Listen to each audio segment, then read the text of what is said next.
नमो वाहिनी।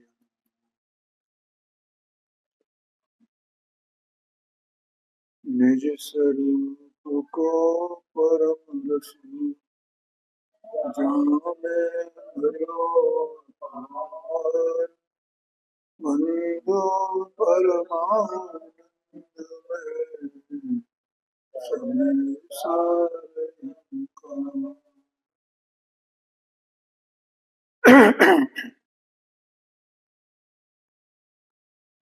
नाटक समाचार ग्रंथ, इसमें अभी अपन ने शुरुआत की है इसकी, और उत्थान का स्वाध्याय में चल रही। अनुभव का स्वरूप इसमें बताया, कल अपन ने उसका स्वाध्याय किया था। और जो 6 द्रव्य हैं जगत में, उनका स्वरूप यहाँ आता है। देखो, जब तक ये हमें इस विश्व की जो रचना है वो जब तक स्वीकार नहीं हो तब तक हमें अनुभव नहीं हो सकता, ऐसा समझ। और विश्व के ये 6 द्रव्य स्वरूप है, इसको स्वीकार करना माने सर्वज्ञ को स्वीकार करना। इसलिए ये जो बात आती है ना कि भैया देव शास्त्र गुरु का श्रद्धान करो, ऐसा आता है ना, पहले क्या होना चाहिए? देव शास्त्र गुरु का श्रद्धान इसी के लिए है कि हम देव पर भरोसा करें, तो उनकी वाणी पर भरोसा करें। उनने ये बात, और उन्होंने जो मार्ग बताया है उसमें ये बातें गर्भित है। 6 द्रव्य का स्वरूप, क्योंकि 6 द्रव्य स्वरूप ये अनादि निधन है, तो इसमें जीव द्रव्य का स्वरूप भी आ गया। अब उसमें से ये प्रश्न खड़ा होता है कि मैं इसमें मेरी स्थिति क्या है, मैं कौन सा द्रव्य हूँ? क्योंकि इस जीव को यही खबर नहीं मैं क्या हूँ, कौन द्रव्य हूँ, क्या मेरा स्वरूप है ना। ये जानने को, राग को और शरीर को, तीनों को एक देख रहा। इसे पता ही नहीं है कि जानना किसके आश्रय से है, राग किसके आश्रय से, देहादि किसके आश्रय से। जब ये इनका द्रव्यों का ज्ञान हुआ तब ये पता चलेगा कि ये भूतगल द्रव्य है। इसमें रहने वाला 2 जीव द्रव्य है, और ये सब द्रव्य है, इनका क्या क्या स्वरूप है। जैसे अपन सुबह व्याख्यान अपना चल रहा है ना, इस पर अपना प्रवचन साहब जी पे है जी। हाँ, तो उसमें आगे चल करके मतलब 126 नंबर तक की गाथा तक ये विषय चलेगा। क्या समझे? ये द्रव्य सामान्य अधिकार है, इसमें ज्ञेय तत्व प्रज्ञापन महाअधिकार, उस महाअधिकार के अंतर्गत ज्ञेय सामान्य अधिकार इसका नाम है। 126 नंबर तक की गाथा तक है, इसका मतलब 34 गाथा इसमें। अब इसके बाद आएगा ज्ञेय विशेष अधिकार, ज्ञेय विशेष प्रज्ञापन, तो उसमें 6 द्रव्यों के नाम आएंगे, उनके सबके स्वभाव आएंगे। उसके बाद फिर ये आता है 18 गाथाओं में 144 तक। फिर उसके बाद 145 नंबर की गाथा से और 200 नंबर तक की गाथा तक 56 गाथा, उस अधिकार का नाम है ज्ञान ज्ञेय विभाग अधिकार। ये मैं क्यों बता रहा हूँ कि पहले ज्ञेय विशेष का ज्ञान कराया, मान 6 द्रव्यों का ज्ञान कराया 18 गाथा, फिर उनके भेद ज्ञान की बात की। तो जो पंडित साहब ने यहाँ पर कहा और पंडित जी साहब ने क्या कहा वास्तव में तो ये है, ये जो टीकाकार है ना, नहीं नहीं, बुद्धिलाल श्रावक, इसमें नाम दिया है प्रारंभ में। बुद्धिलाल श्रावक ने ये सब हिंदी का जितना भी है पद्य जितना भी है ना, सब उन्होंने ये विभाग विभाग किया है। देखो इसमें नाम दिया होगा पीछे आपने, पंडित बुद्धिलाल श्रावक टीकाकार ऐसा करके लिखा है ना। तो इन्होंने ये इस तरह का उसकी है सब ये किया है। उन्होंने तो केवल छंद छंद लिख दिए थे, और ये शब्दार्थ और ये अर्थ यहाँ पर ये दिए ये बुद्धिलाल श्रावक जी का है। वो तो कविताएं बनाने वाले कविताएं लिखते उन्होंने छोड़ दी। तो उन्होंने इसमें ये लिखा है कि छह द्रव्यों का ज्ञान अनुभव के लिए कारण है। ठीक है, इसलिए छह द्रव्य का ज्ञान कराते हैं। उसमें सबसे पहले जीव, तो अपन पढ़ते हैं सब। 14 पेज पर है, 20 नंबर का छंद है। चेतन गुण कर जैस कति अनंत, अलख अखंडित सर्वगत, जीव द्रव निरत। जीव द्रव्य का वर्णन करते हैं, जीव द्रव वर्तन। ठीक है, कैसा है वो? चेतन वर्त, पहली बात चेतना स्वभाव में। दूसरा अनंत गुण, अनंत पर्याय, अनंत शक्ति, इनसे संयुक्त है, इनसे सहित है। अलग अखंडित, लेकिन उसका कोई लक्षण नहीं है। अलग माने कि किसी लक्षण से अपन इंद्रिय ज्ञान से उसे पहचान न के ये चीज है, ऐसा नहीं। इसका मतलब अलग से कहने से अमूर्तिक है। ठीक है ना, कोई लक्षण ही नहीं है, कैसे पहचान? देखो इस संबंध में समय सारथी शास्त्र में 49 नंबर की गाथा है।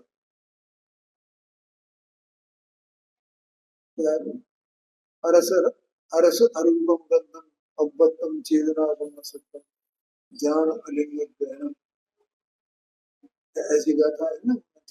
और सेम गाथा प्रवचन सारथी में अपन पढ़ रहे हैं ना, वो ज्ञान के विभाग अधिकार आएगा ना, उसमें आएगा 172 नंबर की गाथा, वही गाथा। तो अरस अलिंग ग्रहण का मतलब अलग,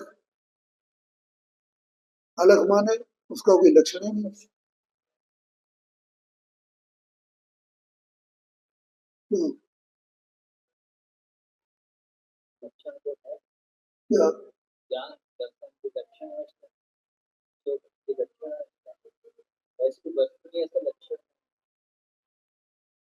लक्षण है तो यहाँ कहा उसका लक्षण नहीं।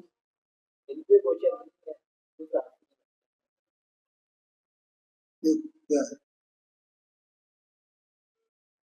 कि वो वास्तव में ज्ञान गोचर है।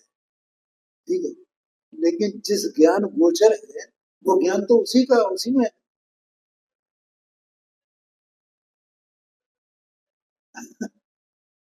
आया कि नहीं आएगा? वो ज्ञान तो उसी का है, उसी में है, उसी से है। तो वहां ये मैं इस लक्षण से इसको पहचानता हूँ, ऐसा हो सकता है क्या? तो विकल्प हो जाएगा है? इसलिए उसका कोई लक्षण नहीं है, इसलिए उसे अलिंग ग्रहण कहा। आप ही में आपनो स्वभाव ले धरत हुए।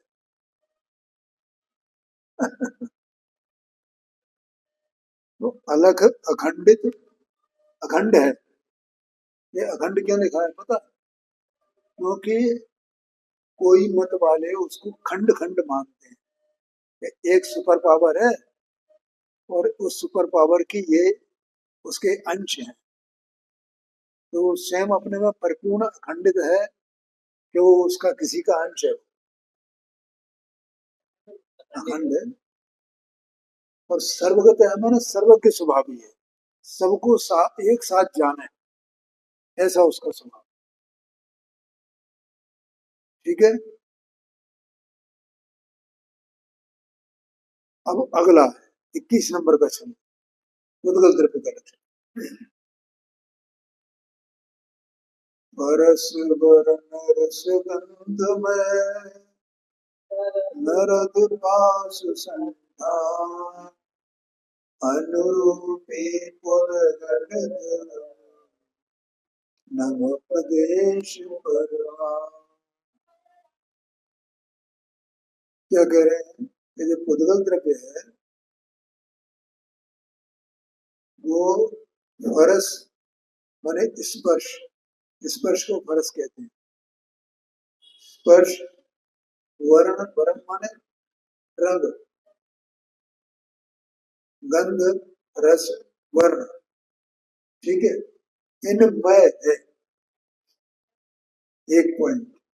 दूसरा पॉइंट, नव प्रदेश परवान माने आकाश का जो एक प्रदेश है उसकी साइज वाला है। क्या भैया हरीश भाई? ठीक है। तीसरा, नरद पास संठान, संठान माने रचना, उसकी रचना कैसी है? चौपड़ का जो पासा होता है उसकी तरह है। चौपड़ का पासा कैसा होता है? हाँ, उसमें 6 फलक होते हैं। ऐसा जो चौपड़ का पासा होता है वैसे इसकी रचना है। आगे सुन देखो, उन्हीं साहब ने 400 वर्ष पहले लिखा। और अपन हमने देखो ये हायर सेकेंडरी में ऑर्गेनिक केमिस्ट्री पढ़ी थी, तो ऑर्गेनिक केमिस्ट्री में उसकी रचना बताते हैं, परमाणुओं की, अणुओं परमाणुओं की रचना उसमें बताते हैं। जैसे पानी है तो H2O उसको कहते हैं, तो उसकी रचना उस परमाणु की एक अणु की रचना कैसी होगी H2O वाली। अब मीथेन गैस है जैसे CH4 कहलाती है, तो उसके उसके अणुओं की रचना कैसी होगी, तो वो उसमें कागज पे बना करके बताते हैं। तमाम इस तरह के ऑर्गेनिक प्रोडक्ट्स होते हैं, तो उसमें बिल्कुल ऐसा ही उसका चित्र बनता है। यूं करके ऐसे ऐसे करके पास ही। और ये 400 वर्ष पहले जो ये चीजों का किसी को खबर भी नहीं था। इसका मतलब कहीं ना कहीं से इन्होंने आगम से ये बात तो अणु इतना बारीक, इतना छोटा, तो आकाश के एक प्रदेश की आकार के बराबर, लेकिन उसके संठान मतलब वो रचना कैसी होती है, उसका स्वरूप कैसा है? ये नरद पास संठान, चौपड़ के पास की तरह।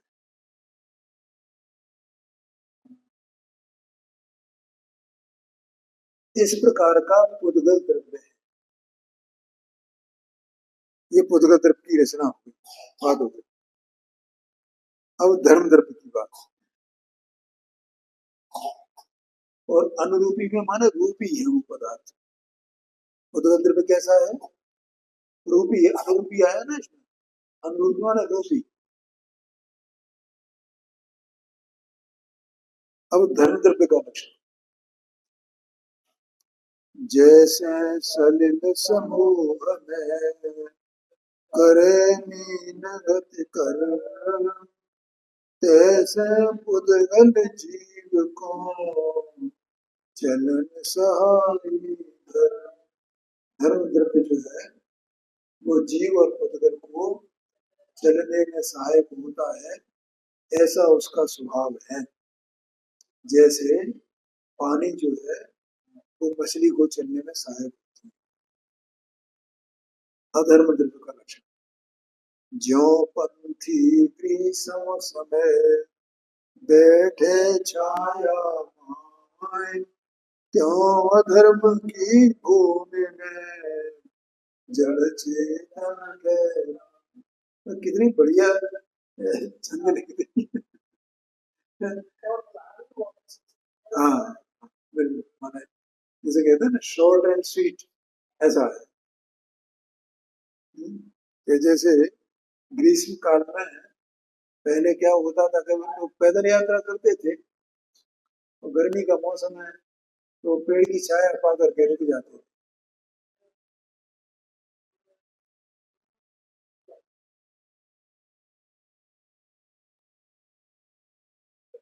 ठीक है, तो बैठ जाते थे, रुक जाते। ठीक है, फिर चलते चलते चलते चलते थक जाते थे तो वहां रुक जाते। ऐसे ही जीव और उद्गत, ये अधर्म द्रव्य की भूमि माने उसकी भूमिका समझो, वो उनको रुकने में निमित्त है। जो चल रहे हैं, चलते चलते रुक जाते हैं, तो उसमें अधर्म द्रव्य निमित्त है। इतनी सी बात बता।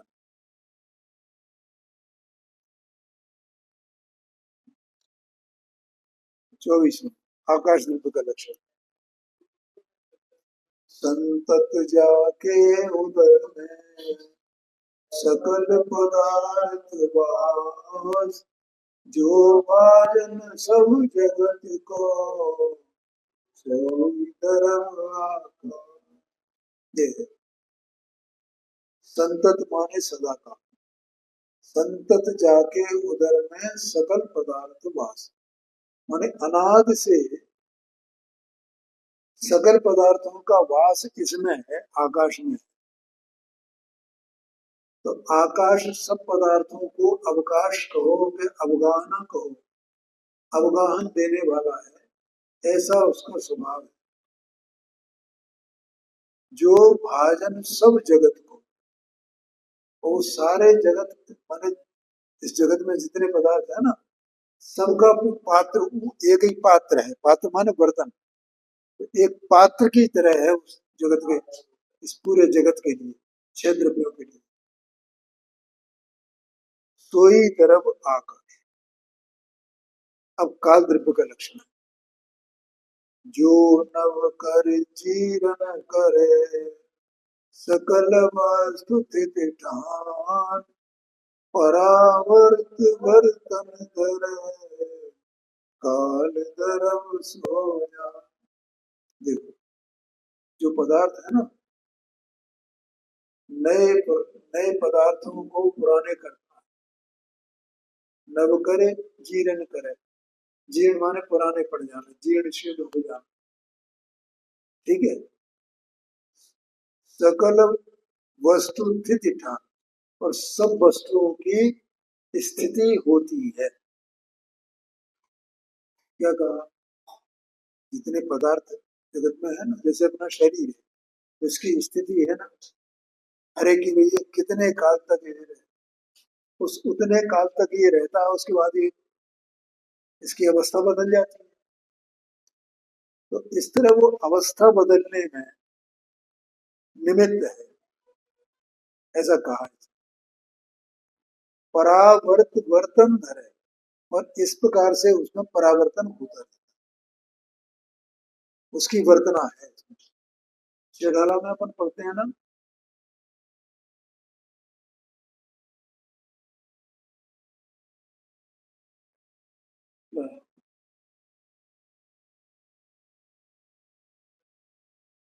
तीसरी धार में आता है, क्षेत्र में स्वरूप आया है ना, अजीब में, अजीब तत्व के वर्णन में आया है क्षेत्र में। हाँ,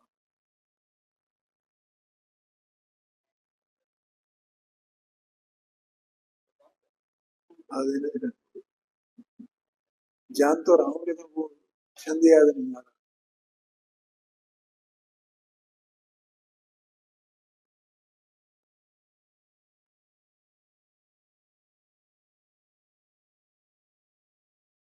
बहिरात्मता हे जान तज अंतर आत्म पूजय, परमात्म को ध्याय निरंतर जो नित आनंद पूजय। ठीक है।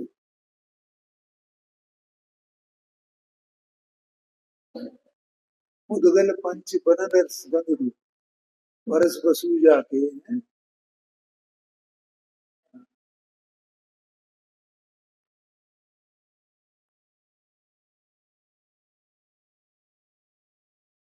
जिय पुद्गल को चलन सहाय नहीं।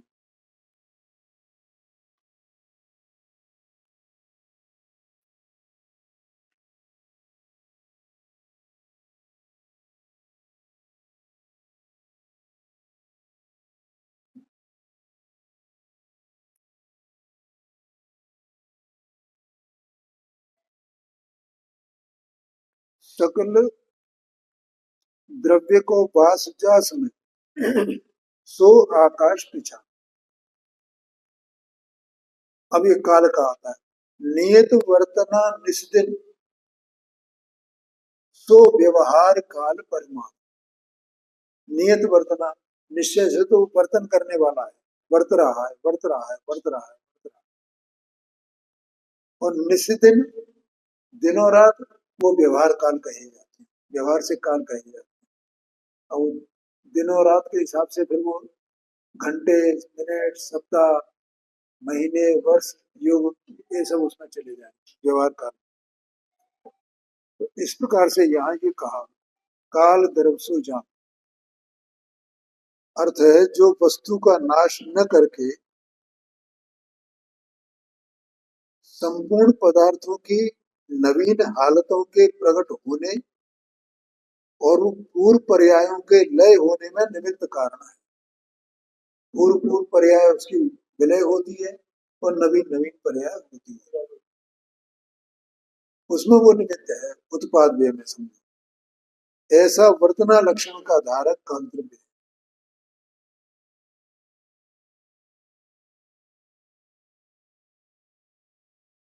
इसमें नोट लिखा है नीचे इसी में, काल द्रव्य का परम धर्म वर्तना है, सो है अन्य द्रव्यों की पर्यायों का वर्तन करता है और अपनी भी पर्याय पलटता है। माने अन्य पर्यायों के, अन्य द्रव्यों की पर्यायों के परिणमन में वो निमित्त है, उसको व्यवहार से कहा जाता है कि ये मैं ये करता है, और वास्तव में वो अपने में ही वर्तता है, ऐसा है। इसके बाद अब यहाँ कहते हैं छह द्रव्य का वर्णन आ गया है। अब नौ पदार्थों का वर्णन करते हैं। नौ पदार्थों का ज्ञान अनुभव के लिए कारण है। जैसे पहले कहा था कि छह द्रव्यों का ज्ञान अनुभव के लिए कारण है, वैसे ही नौ पदार्थों का ज्ञान अनुभव के लिए कारण है। अब पहला जीव तत्व का या जीव पदार्थ का वर्णन। समता रमता उरजता ज्ञायकता सुख भास, वेदकता चैतन्यता, ये सब जीव बिना। जीव वस्तु है, उसका विलास क्या है, ठीक है, उसका स्वरूप क्या है, तो कहते हैं समता। उसका स्वरूप कैसा है? समता को होगा भीतरा भाव रूप का। वस्तु जो द्रव्य है, सत्स्वरूप वस्तु, उसका स्वरूप क्या है कि भीतरा भाव उसका स्वरूप है, समता उसका स्वरूप है। रमता मन लीन होना। तो अभी कुछ छंद याद किया अपन ना 8 नंबर का, तो करो, आप ही में आपनो स्वभाव ले धर्म, ये द्रव्य ही स्वयं अपने में ही अपना स्वभाव लिए विराजमान है। मतलब जो लीनता होती है वो लीनता इसी प्रकार की है, आप ही में आपनो स्वभाव ले धर्म। तो यही इसका स्वरूप है ना, ये इसकी योग्यता है ना। क्योंकि जो राग है वो राग इसको पचता नहीं है, जीव वस्तु को राग पचता नहीं है, उसमें प्रवेश कर जाएगा राग, उसका स्वभाव राग में हो जाएगा, नहीं होएगा। इसलिए रमता माने लीन, अपने स्वरूप में लीन रहने का उसका स्वभाव। ज्ञायकता माने जान पाना, जानने का स्वभाव है ना उसका, उसका नाम ज्ञायकता है। जैसे नमक का स्वभाव खारापन है ना, ऐसे आत्मा का स्वभाव ज्ञायकता है। ये सब उसके स्वभाव दिए, समता स्वभाव, रमता स्वभाव, ऊर्ध्वता माने ऊपर को जाने का स्वभाव है उसका। तभी तो जब सारे द्रव्य कर्म नोकर्म भाव कर्म सबका अभाव हो जाता है तो वो ऊर्ध स्वभाव के कारण सीधा समश्रेणी में विराजमान होता है। सुख भास माने सुख के पिंड रूप है, सुख कहीं बाहर से नहीं आता इसमें। वेदकता माने भोगना इसका स्वभाव है, वेदन करना, रस को जानना, सुख को जानना, दुख को जानना, इसका स्वभाव। चैतन्यता चेतना स्वरूप है। ये सब जीव विलास, ये जीव का विलास है इसमें सब में। ये सब जीव के निज गुण है, इसमें लिखा है, देखो अर्थ दिया है। वीतराग भाव में लीन होना, ऊर्ध्व गमन, ज्ञायक स्वभाव, साहजिक सुख का संभोग, सुख दुख का स्वाद, माने सुख दुख इसका स्वरूप नहीं है, लेकिन सुख को दुख को जानना इसका स्वभाव। और चैतन्यता, ये सब जीव के निज गुण है। अब अजीव का वर्णन,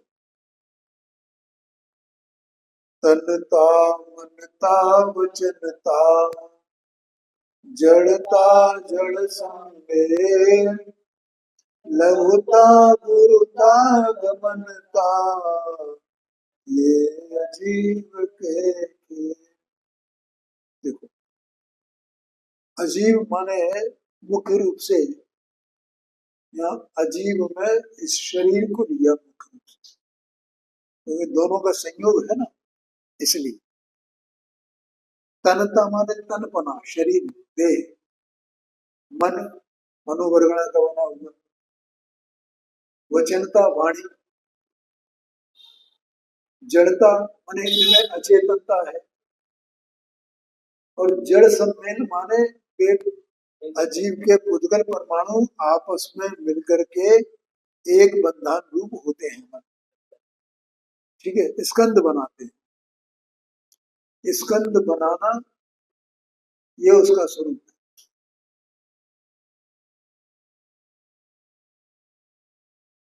है। ये स्कंद कैसे बनते हैं? तत्वार सूत्र में एक सूत्र आता है, भेद संघाते भी, माने भेद से और संघात से स्कंद बनते हैं। अब भेद का मतलब है टूटना, बिखर जाना, तो वे स्कंद माने उसके कई स्कंद हो गए ना। और जुड़ जाना, तमाम परमाणु एक साथ वो संग हो जाना, तो इस प्रकार से उसके स्कंद बनते हैं। तो जड़ सम्मेल का मतलब स्कंद बनना। लघुता गुरुता माने हल्का भारी होता है, गमनता गति उसमें होती है, तो परमाणु घूमते हैं, स्कंद घूमते रहते हैं ना, भरगणाएं है ना लोग में, तो घूम रही है इधर से उधर, पूरे में ढसाढस भरी हुई। ये अजीव के खेल, ये अजीव का कार्य है। ये अपना जो शरीर चलता है ना, ये हाथ पैर मटकते हैं, आंखें मटकती हैं, ये सब अजीब है ना। तो ये एक गमनता, जो गमनता, इसका मतलब गमनता इसका स्वभाव है, उससे तो चल रहे हैं। आगे समझ भैया, अभी हाँ, ये गर्दन हिल रही है ना।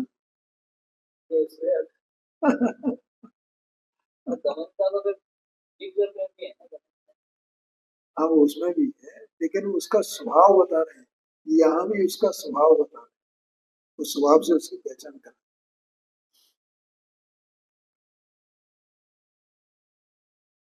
दो पदार्थों का वर्णन हो गया, एक जीव का और एक अजीव।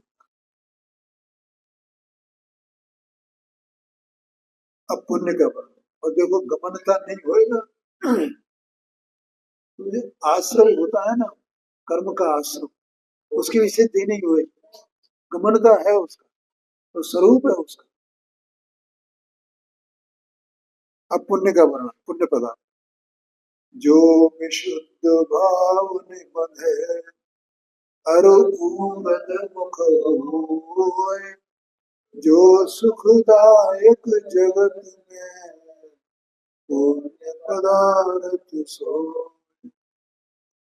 जो शुभ भावों से बंधता है और ऊपर को ले जाने वाला होता है, ठीक है, ऊंचाई पे ले जाने वाला, उन्नति कराने वाला, कैसे भी समझने, आगे समझ में ख्याल में आ गया होगा। जो सुखदायक जगत में, जिससे लौकिक सुख की प्राप्ति, अनुकूलताएं मिलती है, सुविधाएं मिलती है, पुण्य पदार्थ सूर्य, उसी का नाम पुण्य है, ठीक है।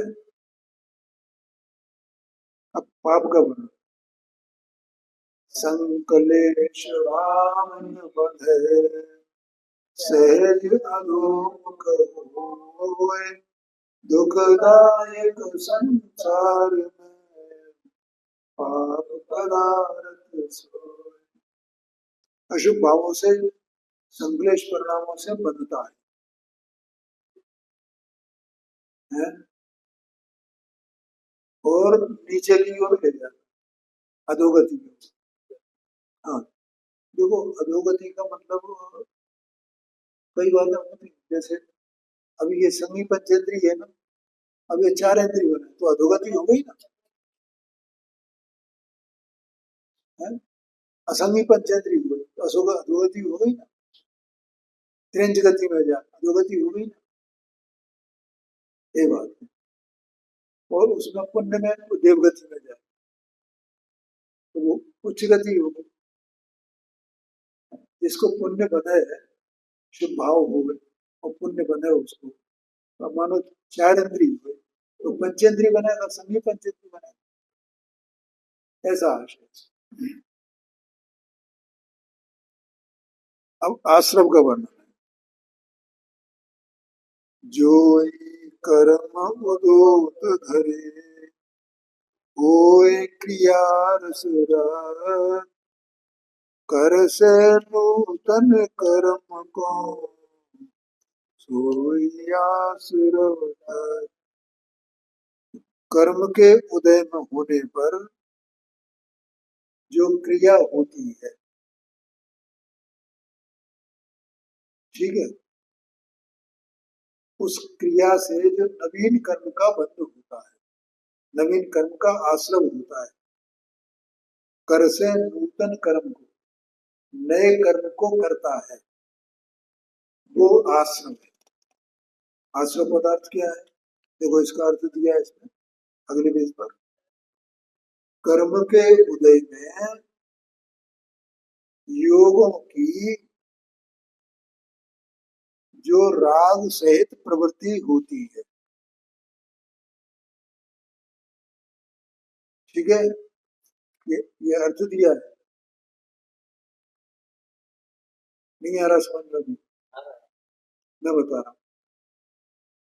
कर्म के उदय में, देखो ये जीव चेतन वस्तु है ना, और इसको कर्म का संबंध है। अब कर्म का उदय हो, इसमें कर्म में विशेष तौर पर घातीय कर्मों को लेना, तो वो कर्म के उदय में योगों की जो राग से प्रवृत्ति होती है, रसरत ऐसा है ना, रस माने यहाँ योग समझना, क्रिया क्रिया शब्द लिखा है ना इसमें, योगों की प्रवृत्ति, ऐसा अर्थ दिया है। तो अब क्या है कि ये जो जीव है इसको अपने भव के अनुसार जो भी इसके मन वचन काय है, ठीक है, किसी को मन नहीं है, वचन और काय ही है, तो उसको दो ही योग है, और मन वचन काय तीनों है तो तीन योग है उसको। तो ये जो योग जो होता है, माने इसकी परस्पंदन रूप जो क्रिया होती है, ये द्रव्य है ना सत्स्वरूप वस्तु, चेतना स्वभाव में, तो इसमें वो हलन चलन होता है। देह से तो भिन्न है, लेकिन तो भी देह संयुक्त है व्यवहार से। तो इसकी जितनी योग की क्रिया होती है तो वो कब होती है? मन के निमित्त से, वचन के निमित्त से, और काय के निमित्त से। जैसे अभी इस समय ये जीव है, चेतन वस्तु है, तो इसको योग हो रहा है कि नहीं हो रहा? तीनों प्रकार का चल रहा है नीचे।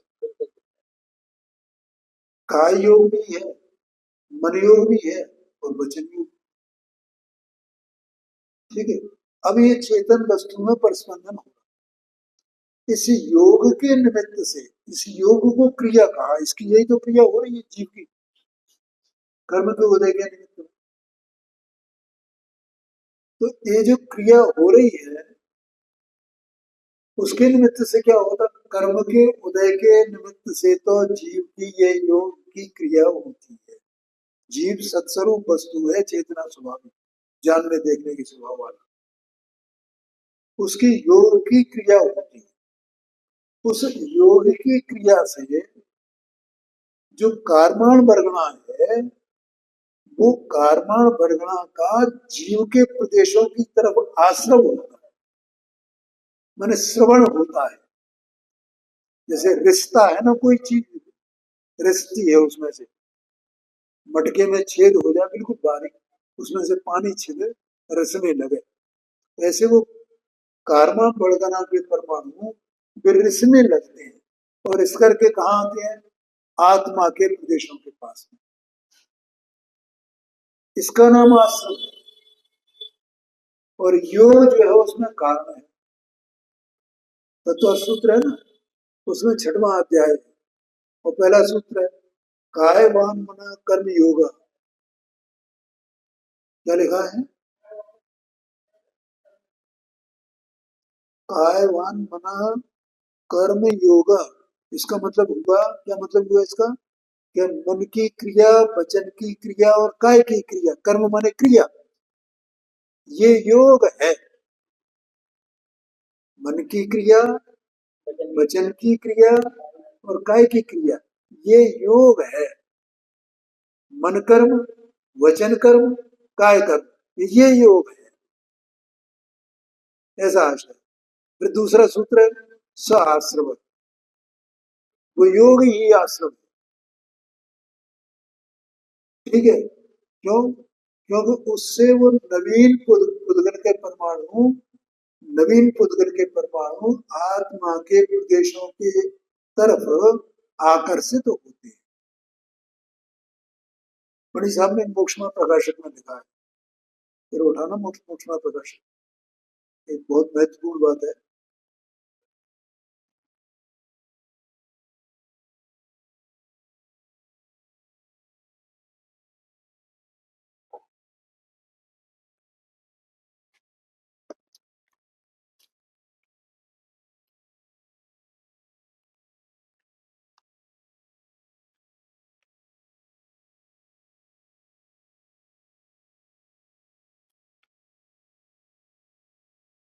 देखो इसमें लिखा ना कर्म के उदय से, मणि साहब ने लिखा नाम कर्म के उदय से, या नाम कर्म के उदय से शरीर वचन मन उत्पन्न होते, इसकी रचना होती है ना, तो ये उत्पन्न होते उनकी चेष्टा के निमित्त से।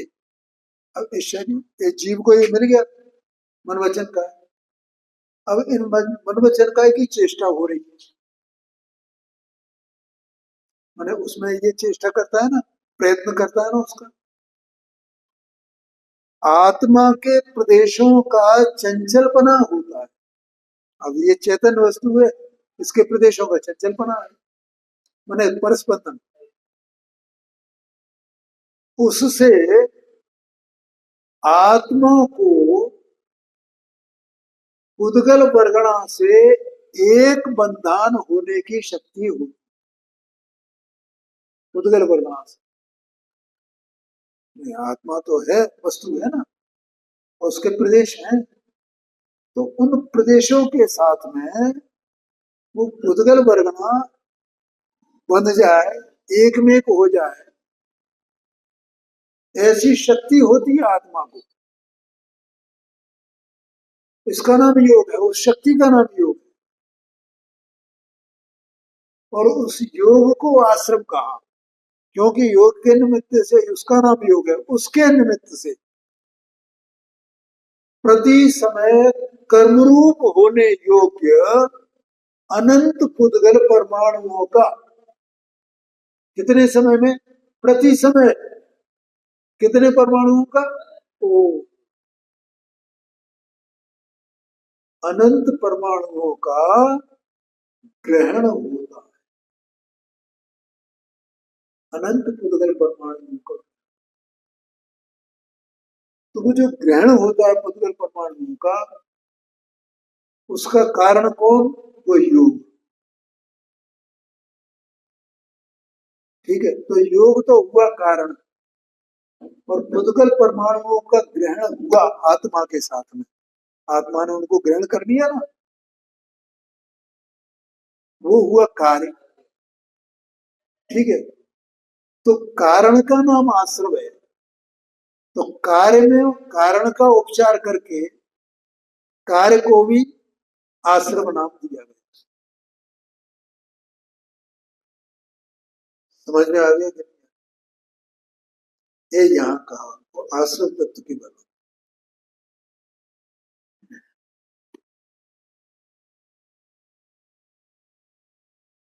अब संबर का बना, जो उपयोग स्वरूप धरे, वर्त जोग विरत, रोके आवत कर्म को, सो है संबर का। कितनी बढ़िया परिभाषा दी पंडित साहब ने। जैसा आश्रम का वर्णन किया, तो संबर जो है आश्रम का निरोध, वो इसका नाम तो संबर है ना। तो आश्रम में क्या था कि योग की क्रिया, और यहाँ क्या लिखा? वर्त जोग विरत लिखा है ना, मतलब योग से विरत होता है। किस तरह से? स्वरूप धरे, उपयोग स्वरूप सन्मुख होता है। स्वरूप धरे, जब उपयोग स्वरूप सन्मुख होता है तो वो योग से विरत होता है, और जब योग से विरत होता है तो उसमें आश्रम नहीं होता है। रोके रावत कर्म को, इस तरह कर्म का आना रुक जाता है। इसका नाम संवर है। कितनी शानदार परिभाषा है, समझ में आया कि नहीं है? वाह वाह। जो उपयोग स्वरूप धरे, वर्त जोग विरत, रोके रावत कर्म को, सो है संपत्त। वाह। हाँ, ये अनोखी परिभाषा दी है पंडित साहब ने। पहली बार इसकी तरफ ध्यान गया है, कितनी शानदार परिभाषा। जो उपयोग स्वरूप धरे, वर्त जो विरत, योग से विरत है, अर्थात उस समय योग नहीं है, उस समय पे योग नहीं है, इसलिए संबर है। योग नहीं है इसलिए संबर है। आगे निर्जरा, जो पूरब सत्ता करम, करे थे पूरन भाव, खेरवे कौन उद्यत भयो सो निर्जराय नखाओ। कहते हैं जो पूर्व स्थित कर्म अपनी अवधि पूर्ण करके झड़ने को तत्पर होता है उसे निर्जरा पदार्थ जानो। कर्म की अवधि पूर्ण होने पर, पूर्ण करके, और जो खिलता है ना कर्म, उसका नाम निर्जरा का। वैसे वो निर्जरा दो प्रकार की है, एक अकाम निर्जरा, एक सकाम निर्जरा। तो अकाम निर्जरा किनको होती है? अज्ञानियों को। ठीक है। और एक निर्जरा होती है अकाम, वो सकाम जिसको कहते हैं, उसका दूसरा नाम है अविपाक निर्जरा। ठीक है। अविपाक का मतलब क्या है? हाँ, वे कर्म परिपक्व नहीं हुए हैं, मतलब उनकी स्थिति पूर्ण नहीं हुई है। तो ज्ञानी जीव स्वरूप में स्थित होकर के, और वे कर्म तो अपने उदय काल में आ ही नहीं आएंगे, तो वे झड़ते रहते हैं। और इतनी ताकत होती है, ऐसा निमित्त निमित्त भाव होता है कि उसके अ, आत्मा अपने स्वरूप में जब लीन होता है तो उसकी शक्ति का निमित्त पा करके, आत्मा की शक्ति का निमित्त पा, जैसे अज्ञान का निमित्त पा करके बंद होता है। और जैसा अज्ञान हो, कितनी आसक्ति है, तो वो आसक्ति रूप परिणाम तो जीव का स्वयं का है ना। उसके निमित्त से जब कर्म का तीव्र बंद होता है, तीव्र अनुभव और तीव्र अधिक स्थिति, ऐसा बंद हो सकता है। तो आत्मा का धर्म ध्यान और शुक्ल ध्यान में परिणमन करने पर ऐसा क्यों नहीं हो सकता है कि वो कर्म को, कर्मों की निर्जरा हो। तो इस तरह से निर्जरा दोनों प्रकार से कही जाती है। ठीक है। तो उसमें दोनों बातें ले लेना निर्जरा प्रकरण। अब यहाँ पर बंध का स्वरूप और मोक्ष स्वरूप, ये दोनों और पढ़ लेते हैं अपन, समय तो हो गया है। जो नव कर्म पुराण सो मिले गांठ दिल होय सकति बढ़ावे बंस की बंद पदार्थ सो। बड़ी शानदार परिभाषा है। क्या? कि जो नया कर्म है ना, वो पुराने कर्म के साथ में बंधता है, क्योंकि पुद्गल का संबंध पुद्गल से होएगा। आत्मा तो आरोपी वस्तु है ना, लेकिन वहां तो केवल आत्मा ने परमाणुओं को ग्रहण किया, इतना ही है। लेकिन वो पहले से जो कर्म की सत्ता पड़ी हुई है, चाहे वो ज्ञानावरणी दर्शनावरणी कोई भी कर्म हुए, तो उस जाति के वे कर्म प्रकृतियां वहां उस सत्ता के साथ में आकर के बदलती जाती। इसलिए ये लिखा है जो नव कर्म माने नया कर्म, पुराण सुमाने पुराने से मिलकर के और गांठ दृढ़ होए, मजबूत गांठ हो जाती उनकी। सखत बढ़ावे वंश की, माने कर्म की वंश की शक्ति बढ़ जाती है, उसका वंश चलता रहेगा। है बंद पदार्थ सोए, वही बंद पदार्थ है। और मोक्ष का स्थित पूरन कर जो कर्म खिरे बंद पद भान अंश अंश उज्जवल करे मोक्ष तत्व सो जान। अर्थ है जो कर्म अपनी स्थिति पूर्ण करके बंध दशा को नष्ट कर देता है और आत्म गुणों को निर्मल करता है, उसे मोक्ष पदार्थ कहते हैं। माने मोक्ष में क्या होता है कि आत्मा निर्मल हो जाता है, पवित्र हो जाता है। सारा कर्म, दो कर्म, द्रव्य कर्म और भाव कर्म का अभाव हो जाता है, उसका नाम मोक्ष है। इतनी सी बात है, आगे चर्चा कर।